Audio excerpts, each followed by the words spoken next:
This episode of the Modern Therapist Survival Guide is sponsored by Buying Time.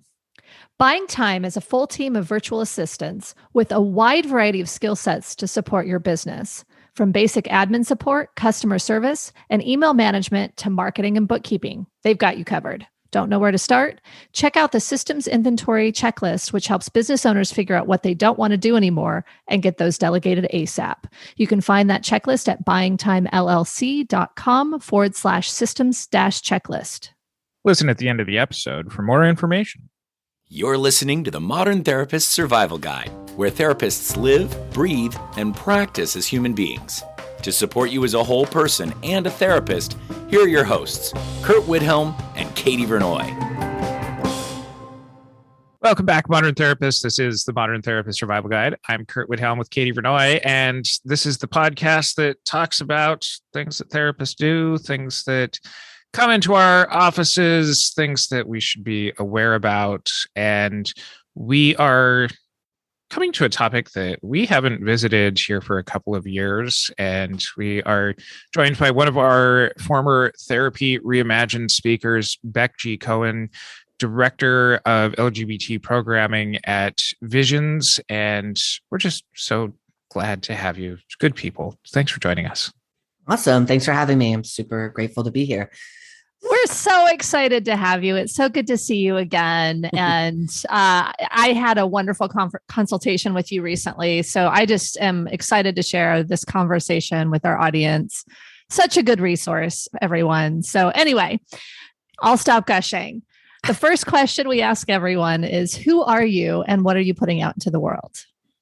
Which is like the deepest question you could ask, right from the start. Who am I? What am I putting out to the world? Hope for my community, the trans community, to get the things that they need, from therapists to be heard, to be seen, to be valued. And it started by trying to give a voice to myself and now, to help teenagers, to help families. We normally start a lot of our episodes asking for learning purposes. What do therapists get wrong in working with trans clients? And we say this in a way of helping us catch up to where the world is today and responding to the clients in our offices. And a lot of things end up being outdated. And especially for those of us who were educated a while ago, things have changed since maybe we have had some basic learning steps. So what do therapists normally get wrong, or what are some old habits that you see? The worst thing that we could do is this is the way we've always done it, right? This is how it's always been.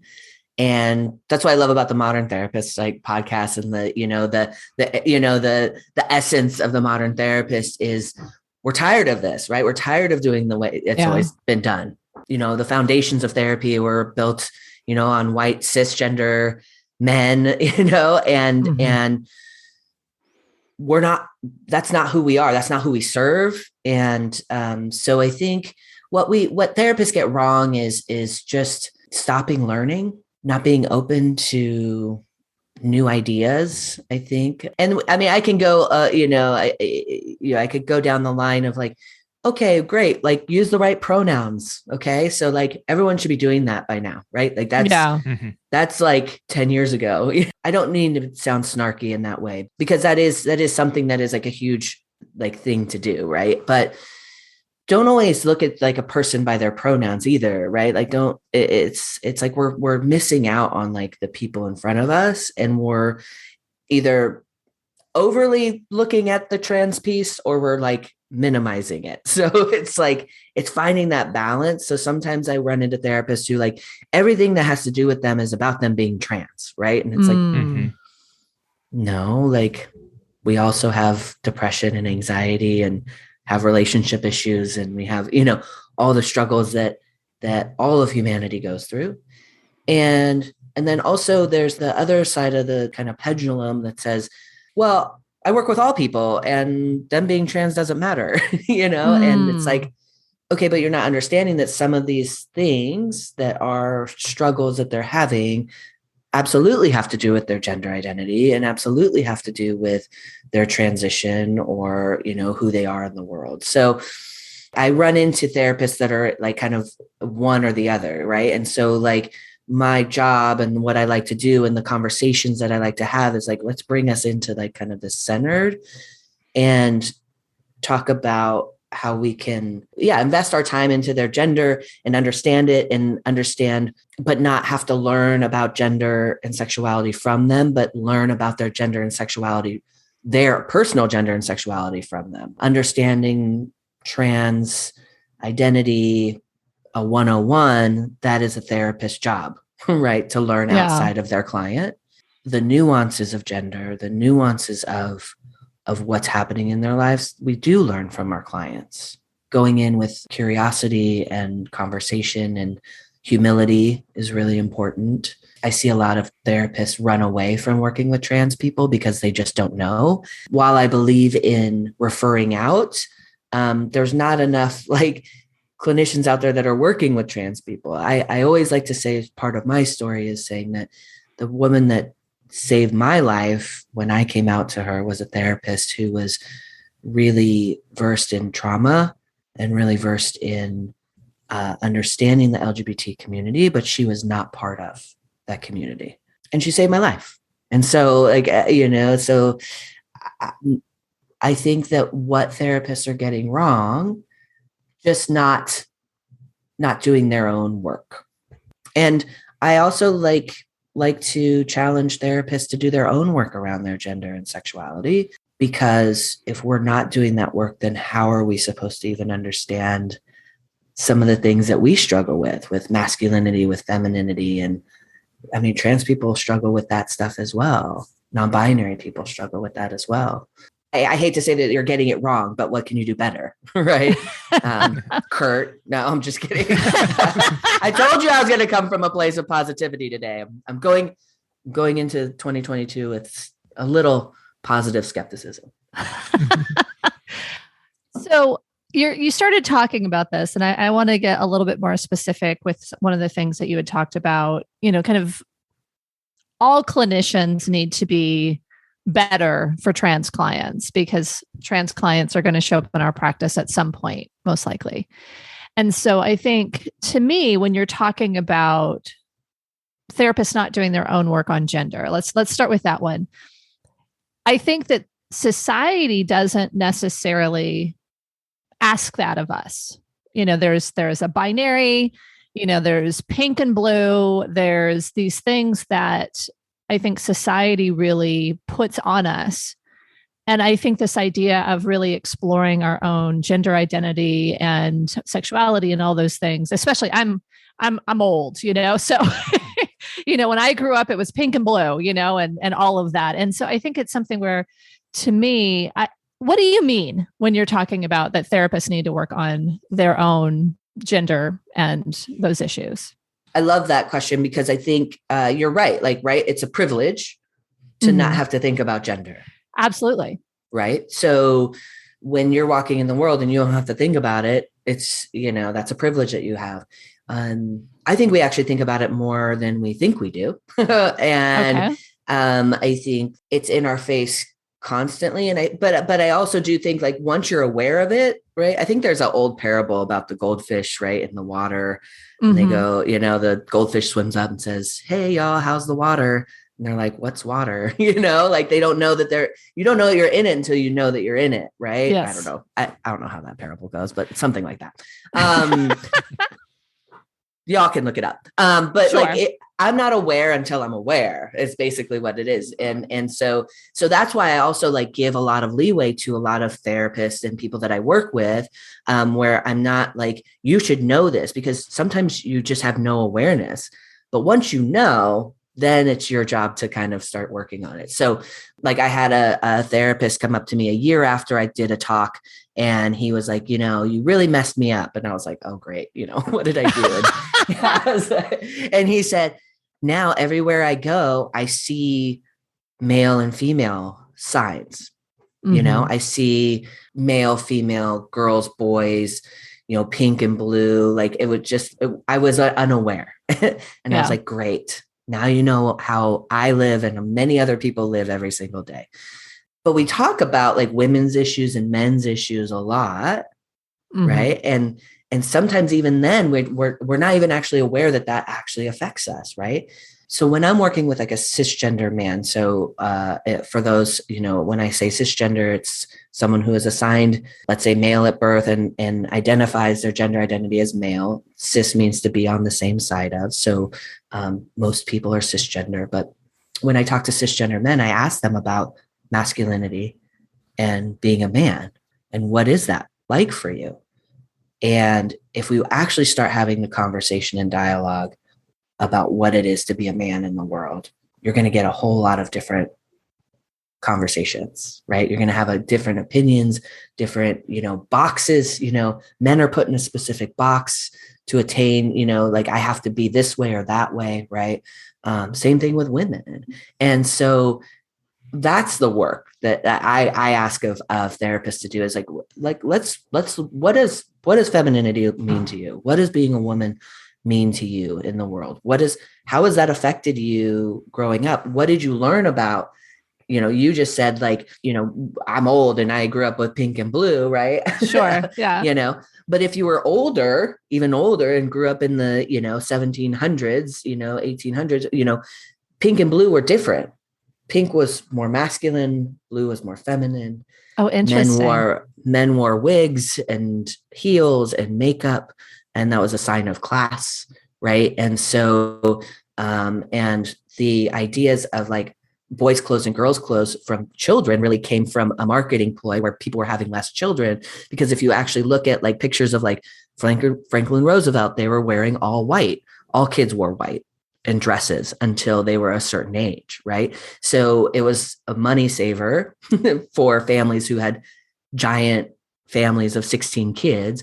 Now, in the early 1900s, the history of it is that people were having less kids. And so then they started being like, oh, girls' clothes, boys' clothes, So if we start to learn the history of that and we start to learn that like clothing doesn't have a gender, makeup doesn't have a gender, and we start to learn how I was raised to see what femininity looks like and what masculinity looks like, because in a lot of different cultures too, it looks differently. So that's the work if I look internally. And then if I can look internally and at myself, it's just like, every therapist should have a therapist, right? Yes. Is that if I start looking, note that everyone, you can start to empathize with how difficult these things might be for a client that who is questioning their gender or transitioning. And you may not know someone is trans when they come in your office, and you build a rapport with them and you build a therapeutic alliance, and then they come out to you, right? And they feel that they trust you. That is your job to continue to work with them, and you can work with them as long as maybe you need to seek supervision or whatever. But I think therapists can really do a lot of work on themselves around gender, even if they're not trans, right? I think it's funny because we only talk about like sexuality and gender when it comes to the LGBT community. We're actually like sexuality and gender should be talked about across the board for everyone. I think we serve us as therapists and as the world as a whole. When we sent over the what should we talk about questionnaire to you, you dropped in this term trans resilience. Can you tell us what that is and how that plays out with our clients? Sometimes we focus in on the pain of transition a lot, right? As therapists, we concentrate on anxiety and depression, all the hard things, right? Yeah. Why do people go to therapy? Do people go to therapy when they're super happy? But at the same time, I think when I talk about trans resilience and I talk about how we can celebrate identity in the therapeutic space, I think this is a really important piece to helping our clients celebrate themselves and empowering themselves. And trans resilience to me means that, we walk through the world and we walk through all of this stuff that we do, and we get misgendered, and we walk through all the messages that say we shouldn't be here, but we still show up every day. and we still are present in our lives, or we try to be, and we still show up to therapy, and we still show up, and I keep saying show up because sometimes it's so hard to show up. And so to foster that and to like empower my clients who are trans is like really like celebrating them and celebrating who they are and walking in their truth and walking in their authenticity. A lot of times people will say, "Oh, you're so brave for doing this." Oh, I thank you. Right. Like, I think, like, I thank you. Right. And I know where that comes from. And I also know that like I came out because it was like an act of survival. Like, I run out of a burning building. Like, I was running out of a burning building. Is that brave? No, that's like, I'm trying to survive. Yeah. I think bravery is really like going back in and getting people and pulling them out, right? Bravery is like, showing up again every day and helping others and all those things. So, I mean, I think therapists are brave, right? But for me, it was an act of survival. And so when I talk about resilience is really talking to my clients about like, you show up every day, as hard as it is, you keep showing up. And with suicidality and suicide rates so high in the trans community, for those who are able to survive, I think it's really important. And I think it's also really important to like celebrate and like enjoy being trans, like, I mean, I'm constantly like asking them, we're talking about dysphoria all the time. And I'm like, where's your euphoria? When did you feel good this week? When did someone like make you feel like, when did you like, put that dress on or get gendered correctly, or like hold on to those moments too, because that feels good. When did you look in the mirror and go like, damn, I look good today? Like I feel good in my body. I think therapists, sometimes will so hyper focus on like, oh, you have to hate yourself to be trans. And it's like, you actually don't. Yeah. You actually don't. Like that's a false narrative that has been given to you by the DSM. Yeah, I think I want to actually like, there's so many things I want to go into here, but I think one of the pieces that feels really compelling to me is this idea of this notion, and you're calling it gender dysphoria and then gender euphoria. We've heard that as well before, but I think there's this notion of hating yourself feels like it is already coming from a cis place, a cisgender place, that the self is defined by whatever gender you were assigned at birth. And so talk a little bit more about your feelings about the DSM, because you started to go there. I went there. Yeah. To me, I'm curious about how you look at it, because I think most of what we do is based on what society deems normal. And it's so culturally bound. I loved when you were talking earlier about how gender has been perceived through the years, because I think we feel like, well, this is just what it is. And it's like, well, no, actually, it's completely culturally defined if we really look at it. But anyway, it's early. I'm going all over the place. So let me get to the question. How do you think the DSM harms our efforts toward treatment? Because it seems like it's framed improperly. Yeah. Well, so if I look at so again, this is just my opinion. This is not the opinion of all trans therapists.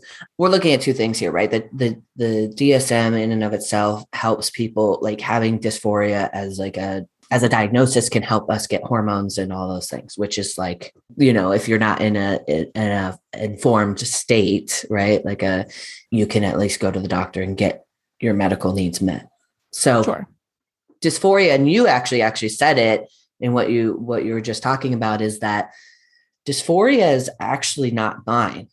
If I actually look at myself, like I am not dysphoric around my gender, everyone else is dysphoric around my gender, right?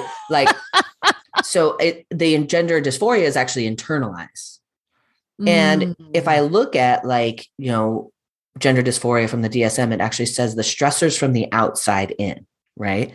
And so it's like, so am I really dysphoric? Am I internalizing the gender dysphoria that people have placed on my gender, And so it can be a hard concept to talk to teens about, to talk to even adults about, because like it gets so set on like, no, I'm dysphoric and I have dysphoria. And I too, I struggle with that. But the more I have this conversation, the more I even dive internally. It's like, actually, I'm just internalizing that dysphoria. And so then I feel depressed and anxious because I can't get a job, because I'm seen in the world as a freak. I'm, all the things, right? I'm told that I shouldn't, play sports, or legislation against me says I can't play sports, things like that, right? So I'm internalizing everyone else's stuff. Like when I talk about dysphoria, it's like, well, what are you actually dysphoric about, right? Like what are you actually dysphoric about? Well, I want to change my body. Well, a lot of people want to change their body and they're not diagnosed with gender dysphoria. Like you can go to a plastic surgeon and get whatever you want done, but you're not diagnosed with dysphoria or any diagnosis really. I'm not depressed because I'm trans. I can also just be depressed. I can have depression. If you actually look at the DSM, dysphoria in children and adolescents, right? We're already talking about boys and girls toys. There's already like this like thing around like, gendered toys, and like they're already like these societal cultural stereotypes that are put into the DSM. And so it's like children should be allowed to play with gender everyone should be allowed to play with gender and be who they are. It shouldn't be like a diagnosis. What we see here is that we also see, I talk to a lot of parents and they say, well, my kid wasn't playing with dolls when they were younger, so there's no way that they could be a girl, right? Right. And so it attaches again, like these gender roles, these, stereotypes onto a child. And then it's like, do I have to like dresses and all these things in order to be a girl? Or do I have to play with trucks to be a boy? It's like, well, no, not necessarily. Right. So I think we get so honed in on like the diagnosis that we forget the person.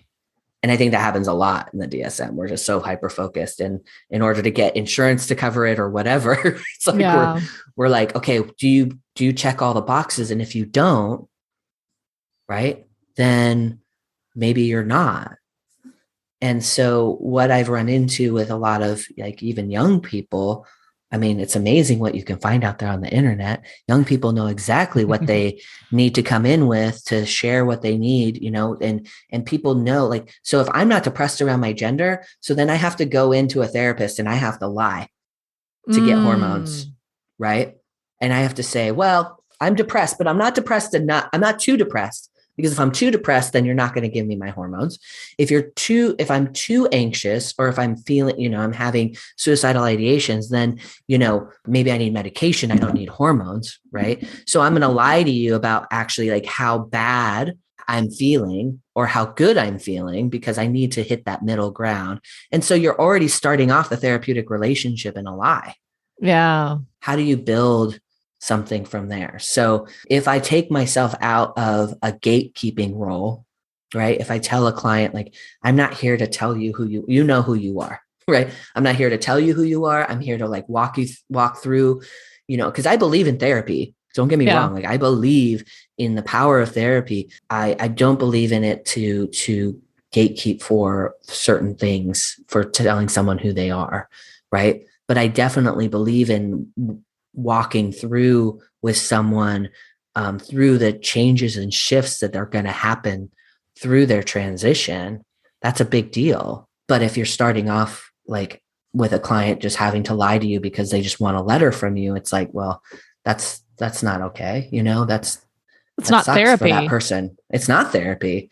It's not at all. And it's actually super harmful. And I've seen it harm a lot of people in that way.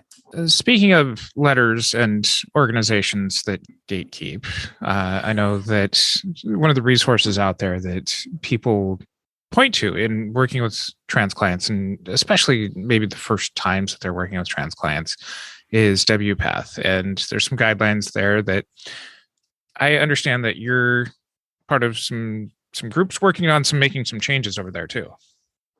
Yeah, so there's some work groups that are changing some of the WPATH guidelines for teens. And so there's like working groups of actual trans identified providers, which, WPATH has over the years been primarily cisgender people kind of, again, implementing certain guidelines, which in effect have been helpful, over the years. But I think as we get to understand gender and as it works in the world, right, we have to shift and move things. And just as it's been over the years, you have these really great, amazing people who are allies and who are trying their best. And it's like, you also have to now have people at the table who are actually, part of this community. And now that there are more providers, more doctors that are trans identified, nurses, therapists, they're actually bringing more of us on into the conversation. And so, I told Curt before this, I don't want to, I had some like really strong, like opinions, but now like, it's like, okay, well, yes, of course, right? Like, all this, any kind of legislation, any kind of like licensure stuff, like trans people were never at the table. So now that we are kind of stepping up into these spaces, I think we're going to start to see some great changes happening, hopefully, fingers crossed, some changes in how care is given to trans clients across the board medically, because WPATH is like mental health, medical, treatment, all of these things, and people do go to it, and it's almost like well, this is and it's taken, I think, people who are like, well, still isn't right, this still isn't right, there still needs to be some changes happening. And so bringing in trans people with experience, I think is really, really important and valuable. So still go to WPATH, still go to, get those guidelines that should be like kind of foundational. And if it doesn't feel right, it probably isn't, like if it doesn't, it's like, this feels a little gatekeepy, right? This sounds a little bit like, like these kind of hard lines, like, oh, you have to, it used to be like, you have to live as, the opposite gender for a year, in order to get hormones. And you're just like, what is that? What is that about? Like those kind of guidelines. Now we've kind of stepped away from it, but I will still hear that. I will still hear therapists using those old antiquated kind of markers of like being trans, like, because there's not one way to be trans. There's not one way to like walk in the world, right? Not all trans people want surgery. Not all trans people want hormones. That's not all people want to live like as like the opposite, right? Mm-hmm. Like, we all lie somewhere in the middle, some of us. So stepping out a little bit, because I think there's some nuance to what you're talking about, but I do know that there are some folks that this may be one of the first stepping stones for them learning about how to work with trans clients. And so maybe just a very brief, because I think people need full-on training, and we'll definitely give you a chance to talk about the trainings that you do, because I think that would be a really good start. And there's, lots of great resources for letters and all the things. But if someone is a general therapist and they don't specialize in trans clients, and they have a trans client walk into their office, first off, get supervision, get training, all that stuff. But is there anything, because, you're not going to necessarily know till you know. And so what are some advice that you have for clinicians whose clients who they've been working with for quite some time come out? I still believe in that therapeutic alliance is the number one thing for any relationship. If you do, so there's two different, like, I think, scenarios here. There's the one where the trans client just comes in, right, from first time, to like one that you've been working with for a long time. So we'll start with the long time one, that you start like having this conversation. And I think that there's a really valuable tool called vulnerability that therapists can use in this space, where they say, I haven't had a whole lot of experience working with trans clients before, or around gender. And thanking them for like coming out, to you, right? Because ultimately you have built that trust, because people don't just like come in and be like, I'm trans, like off like first. I mean, maybe That's a lie. I did that, but I knew that she had worked with trans clients before. So, but I just needed to say it out loud. But I think like it's pretty rare. I think people like want to like feel it out a little bit, right? And kind of see how you're going to respond. And so obviously you become that trusted person. So even thanking them, in some way, and then doing the work around it and kind of saying like, I don't have a whole lot of experience, but I'm so willing to learn, and I'll learn outside of here, and I will ask questions. And if you don't want to answer them, like I will find out other ways, and just sharing like your process.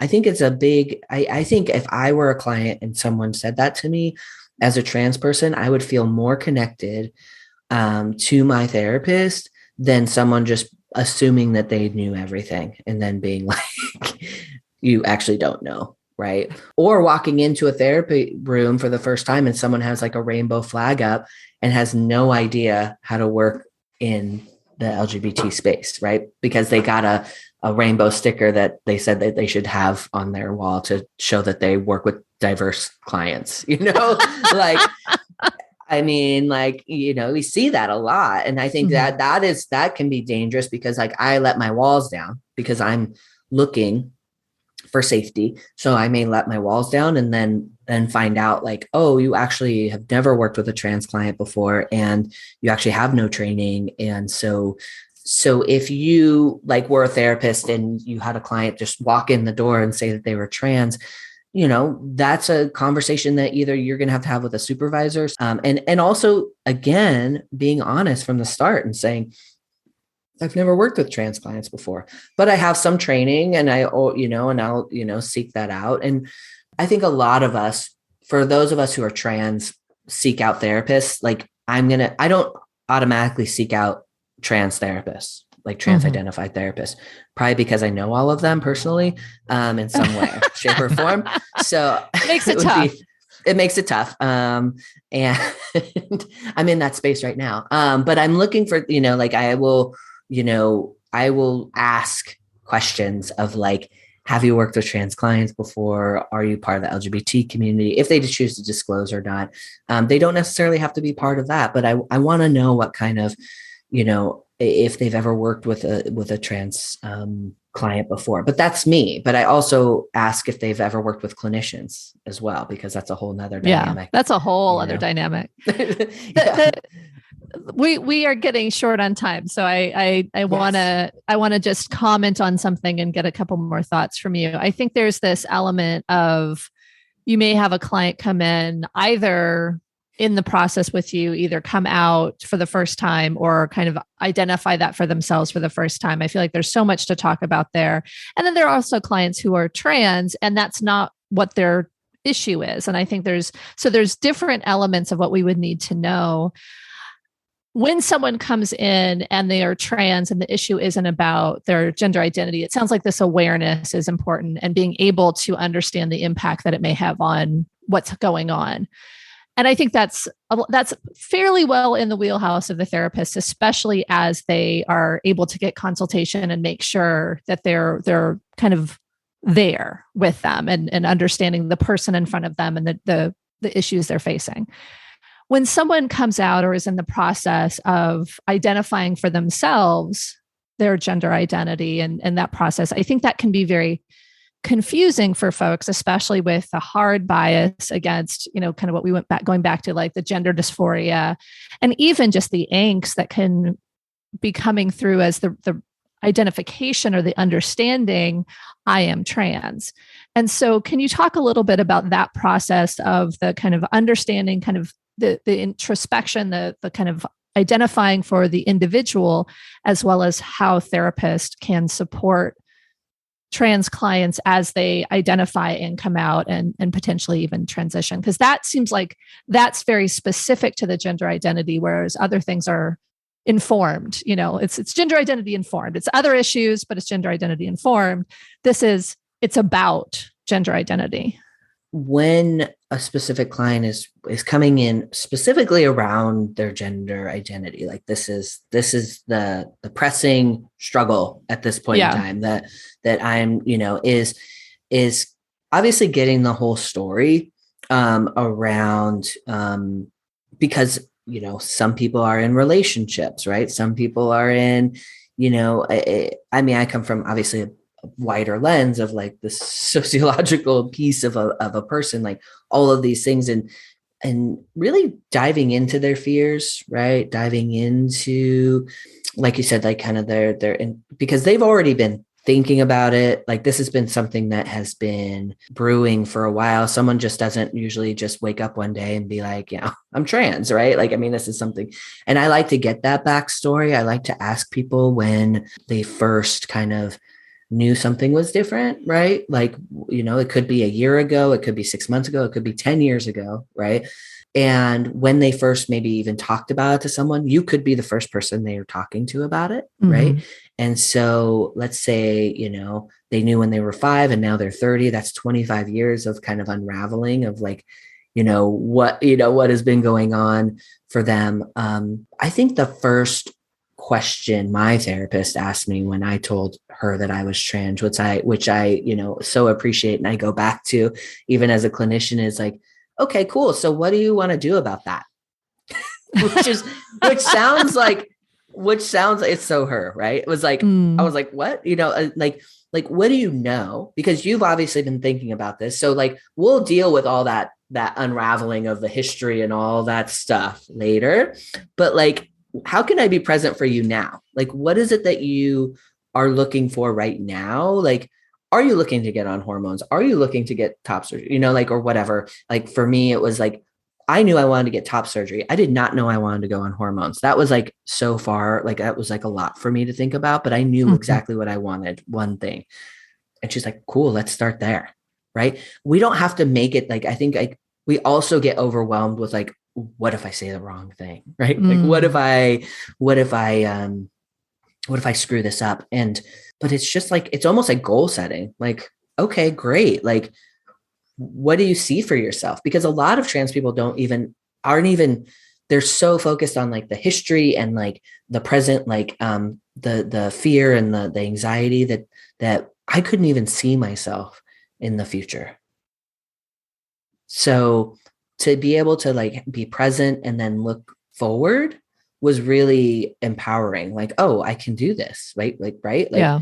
It scares the shit out of me, but excuse my language, but like, I'm also like, but I can see that there might be a future for me here. And so I, you know, kind of it's that, and that in that respect, that's like a celebratory way of thinking. And then we can dive into the introspection. We can dive into the struggles of what it is to be trans in the world and all those things. But like, if we give it a moment and really just kind of ask, like, what do we want to do here? Like, what do we want to do with this information?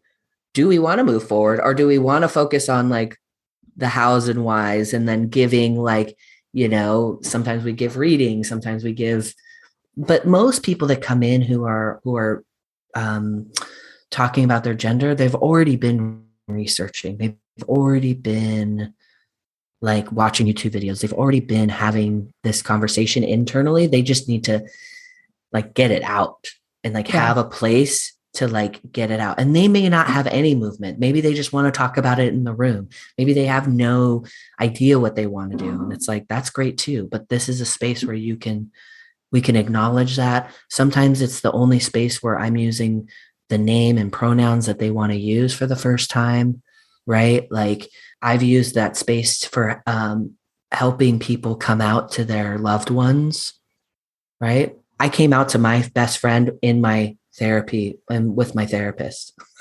Like she came into town and I'm like, you're going to come to therapy with me. And she allowed that space for me to come out, you know, to the person that I love the most, you know? And so like, those are the things that we can do as therapists. I love that. If people are looking forward to a future with you and your trainings, where can they find out more about you and follow you? Oh, I thought this was a proposal, Curt. I was like, oh, okay. So you can find me at my website, bgcbridge.com. I offer consultation and trainings and things like that on that website. You can always email me. It's beck@bgcbridge.com. I'm always open to offering, help, consultation, networking. If you have a trans client and you just have a couple questions, I'm always glad to, email. But if you want more of a sit down, we can talk about that as well. And just one quick question around resources. Are there any ideal resources for clinicians who'd like to do some reading or get some basic information that would help them at least have a foundation? Yeah, for sure. There's a lot, but I think my go-tos are Alex Ian Toffey has a couple of books on gender trauma. Life Isn't Binary for non-binary folks. They're also a therapist, an amazing therapist doing somatic and trauma work in the LGBTQ plus community. So you can go to their website. And then My Gender Workbook by the fabulous Kate Bornstein is always a good tongue-in-cheek kind of gender workbook. And again, I suggest therapists get it for themselves and, start filling it out like workbook style, Nice. Dara Hoffman Fox also has a gender identity workbook. I love workbooks. Again, more introspection. I never give out a book that I wouldn't do myself. So, just get those for yourself and see if they work. And there's a great book for, I know there'll be another conversation around families and trans teens and things like that, but it's called Two Spirits, One Heart, and it's written by a trans son and his mom and the coming out process in that way. So I gave it to my mom when I came out. So a lot of you might be working with parents of trans teens, a really great resource for them. And we'll include links to all of those in our show notes. You can find those over at mtsgpodcast.com and follow us on our social media. Join our Facebook group, the Modern Therapist Group. And until next time, I'm Curt Wilhelm with Katie Vernoy and Beck Gee-Cohen. Thanks again to our sponsor, Buying Time. Buying Time's VAs support businesses by managing email communications, CRM or automation systems, website admin and hosting, email marketing, social media, bookkeeping, and much more. Their sole purpose is to create the opportunity for you to focus on supporting those you serve while ensuring that your back office runs smoothly. With a full team of VAs, it gives the opportunity to hire for one role and get multiple areas of support. There's no reason to be overwhelmed with running your business with this solution available. Book a consultation to see where and how you can get started getting the support you need. That's buyingtimellc.com/book-consultation. Once again, buyingtimellc.com/book-consultation. Thank you for listening to the Modern Therapist Survival Guide. Learn more about who we are and what we do at mtsgpodcast.com. You can also join us on Facebook and Twitter. And please don't forget to subscribe so you don't miss any of our episodes.